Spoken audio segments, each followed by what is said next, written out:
Palantir is said to have done something that no one possibly would expect it to do, and according to recent news, that Palantir paid no federal income tax in 2025. And according to an ITAP analysis, Palantir reported substantial US income but paid zero exactly in federal income taxes, which for investors, this is neutral in itself and reflects the company's legal utilization of US tax provisions that favor R&D intensive firms. And these include the 2017 Tax Cuts and Jobs Act and the 2025 One Big Beautiful Bill Act, which allowed for immediate expending of R&D costs. So, however, under a specific political and public discourse lens, this fact can be framed as the company's failing to pay its fair share, creating a reputational overhang.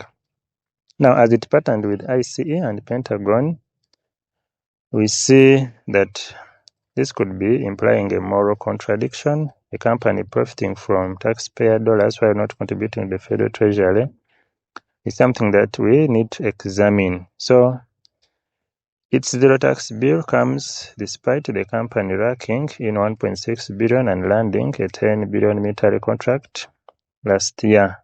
According to CICTAR, Palantir's pre-tax profit for 2025 was $1.65 billion. For investors, this confirms the immense profitability of Palantir's business model. A pre-tax profit of $1.657 billion means the company has decisively crossed the threshold into profitability, generating substantial cash flow. And on July 31st, 2025, the U.S. Army consolidated 75 smaller contracts into a single 10-year enterprise services agreement valued at up to $10 billion and awarded it to Palantir, which for investors, it means this contract is one of Palantir's most critical commercial anchors, and it locks in approximately $1 billion in annual revenue for the company, providing 5 to 10 years of revenue visibility and serving as a key pillar supporting its premium valuation. So a new analysis finds that tech giant Palantir Technologies paid $0 in federal income taxes last year, despite racking in hundreds of millions in taxpayer money to build out a mass network to surveil Americans in partnership with the Department of Homeland Security, which carries a heavy political charge, framing Palantir's technology as a surveillance tool. For investors, this is a classic example of negative framing.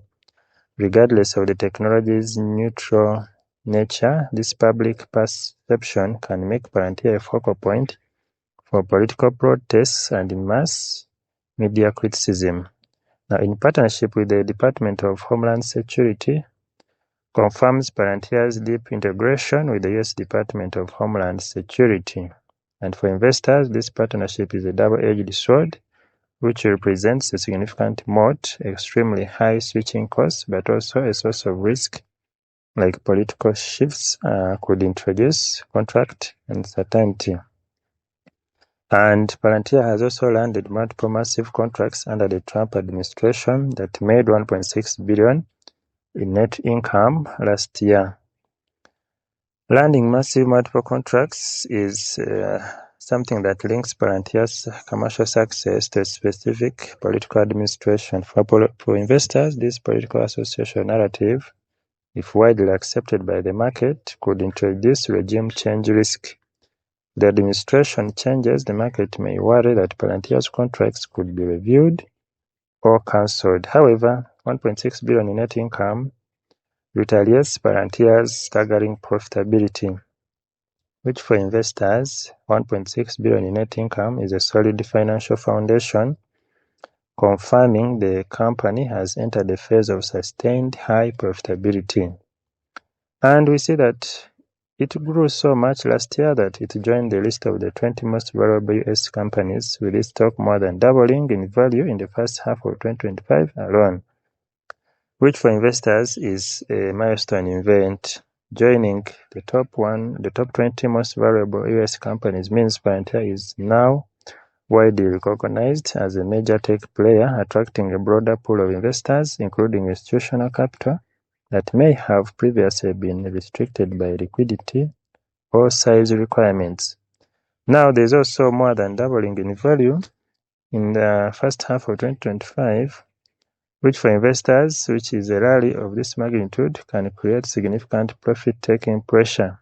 And any negative news can serve as a trigger for profit-taking, and this is one source of the stock's high volatility. However, despite the growth, it did not pay any federal income tax in 2025 due to tax policies allowing corporations to effectively dodge taxes, according to an analysis released this week by the Institute on Taxation and Economic Policy, that is ITEP.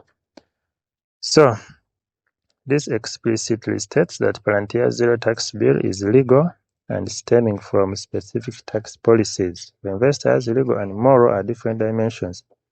As long as the behavior is legal, tax issues typically do not directly impact current operations or financial statements. However, the key distinction is between legal tax avoidance and illegal tax evasion, where the former is value maximizing for shareholders and the latter is illegal liability.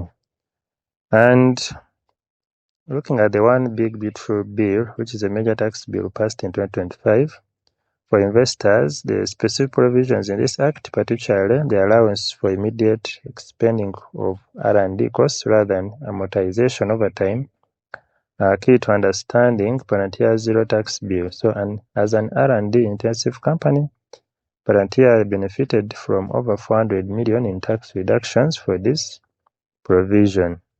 Again, looking at the 2017 Tax Cuts and Jobs Act, this was the core tax reform passed during the first Trump administration, which for investors, Palantir's tax situation is the result of a combination of two major tax reforms. The persistence of these policies depends on the future political landscape, and if Congress changes the law, Palantir's effective tax rate could rise, impacting net revenue. So because of this, Palantir was one of the at least 88 major profitable U.S. companies that avoided paying any federal income tax in 2025, ITEP found, which includes companies like Tesla. For investors, this indicates that zero tax payment is not unique to Palantir, but a common practice among many large profitable companies. So this context helps normalize the phenomenon.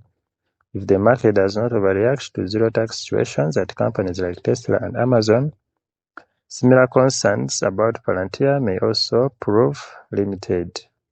So companies like Tesla for investors means that placing Palantir alongside household names like Tesla demonstrates that this is an industry-wide phenomenon, not a unique moral failing of Palantir.